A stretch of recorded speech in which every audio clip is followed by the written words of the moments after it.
Bonjour et bienvenue sur ma chaîne Collimage. Je suis Babette, démonstratrice Stampin' Up indépendante. Alors, on va terminer la dernière sorte de set de tampons chez Stampin' Up. Ce sont les vrais transparents. En fait, ils s'appellent résine. Vous voyez, ça alors là, plus transparent que ça, on peut pas. Alors, donc, c'est composé de deux plaques de plastique transparente pour les maintenir. Il y en a une qui est souple que vous allez pouvoir retirer pour choisir votre tampon. Et ensuite une en dessous sur laquelle vous avez le motif qui vous permettra de ranger votre tampon une fois que vous aurez terminé. Alors là, on se trouve avec des tampons en plusieurs étapes. Donc vous avez l'étape 1, 2 et 3. À chaque fois, donc à vous de repérer. Et pour aujourd'hui, l'important, ça va être de les utiliser. Alors, j'en prends un. Je vais prendre un bloc acrylique. Ça, c'est magique. Le tampon est tout de suite dessus et ça tient. Ouais. Je sais que beaucoup de personnes les aiment beaucoup. Mais bon. Alors, par contre, vous retrouvez les mêmes détails que pour les autres tampons. C'est... La gravure est la même, les détails sont exactement de la même qualité. Par contre, ce qu'il n'y a pas, c'est cette partie de mousse. Alors, vous allez voir ce qui risque d'arriver si on ne prend pas quelques précautions. Donc, je prends de l'encre. Alors, toujours pareil, vous avez vu. Donc, on va de bas en haut. On ne danse pas la samba. De bas en haut. Et on remonte. Et on tamponne. Alors ça, c'est vrai qu'il est neuf, mais ce problème-là arrive souvent si vous avez une surface de table qui est assez dure.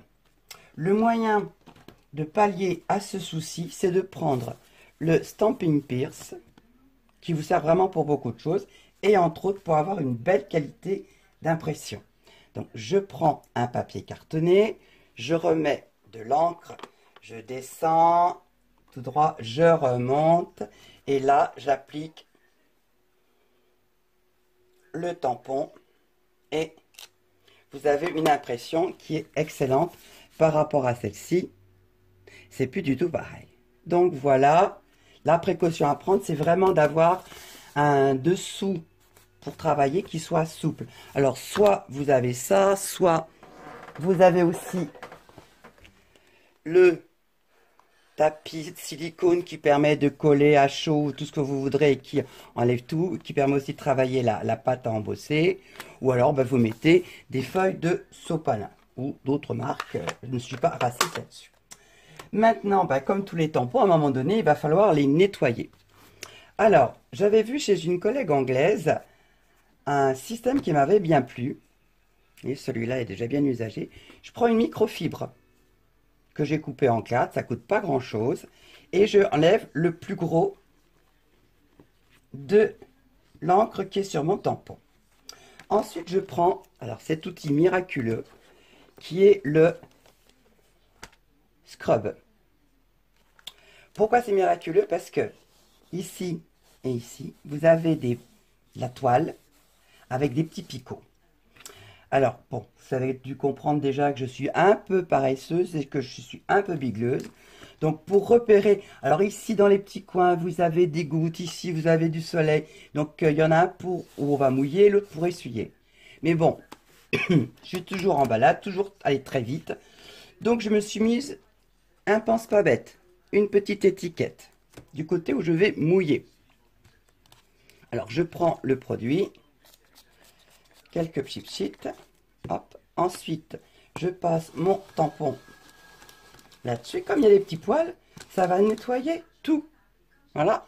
Et ensuite, je vais l'essuyer et je vais pouvoir le ranger. Il est nickel chrome. Regardez, tac, il n'y a plus rien. À savoir que les tampons en résine, ils conservent les couleurs dans les tons rouges. Donc, ils sont propres, mais regardez, ils conservent les tons rouges. Quand ils sont neufs, ils sont simplement beaucoup plus transparents.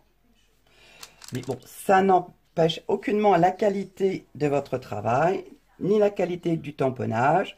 Les seuls facteurs qui peuvent faire qu'un tamponnage ne soit pas très réussi, c'est le fait d'avoir quelque chose de souple en dessous de votre zone de travail. Ben écoutez, je crois que j'ai fait le tour de ces tampons. Hein. J'ai plus qu'à les ranger à leur place. Voilà. Hop. Et pour les utiliser une prochaine fois. Voilà. Hop, je ferme. Et c'est fini. Bonne journée à vous et à la prochaine.